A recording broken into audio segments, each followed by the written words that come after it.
Laurence Lee is joining us from outside Parliament in London. And Laurence, look, boy, you heard it as well as I did. The Prime Minister really thundered away, didn't he, on this idea of the rioting being about, what does it say here, theft and not politics? Yes, I think in the end, it's exactly what you'd expect from a man who comes from the same mould as Margaret Thatcher, who obviously was Prime Minister when the last riots of this scale happened in 1981, and they both share essentially the same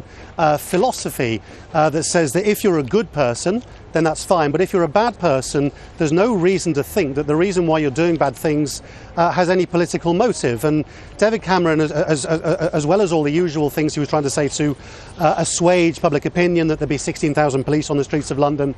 through the weekend, and that businesses would be compensated, and that rioters would be brought to justice. When he was faced with the question as to how Britain had got into this situation, and might it not be the case that some of the people who'd been taking part in this violence were doing so out of frustration at their lack of prospects,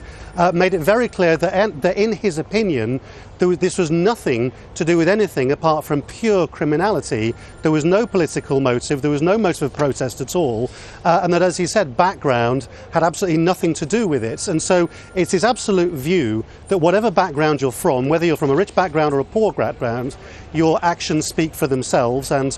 in terms of the rioters themselves, their actions will have consequences too. And Laurence, has there been much back and forth in the questioning about the cuts to come to policing there in the UK? Yeah, that's certainly been one of the key themes of this debate. Many members of Parliament, particularly from the Labour side, the opposition side, have said that they think it's a very bad signal to send out to potential rioters that the police numbers should be cut for the sake of austerity, and clearly, in the event of any future riots, the police might not be able to cope. Having said that, of course, the debate that's going to follow this is the man who's in charge of Britain's finances, George Osborne, who's going to have to try to explain when Britain's growth rates are going down still further, how they intend to balance the books. And so they're in this absolute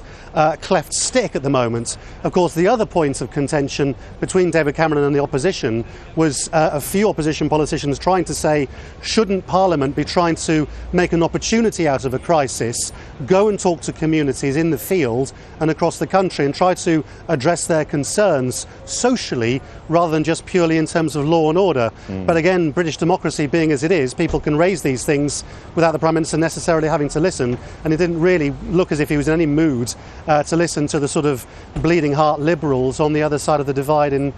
Parliament today. Yeah, that's for sure. All right, Laurence Lee for us just outside of Parliament in London.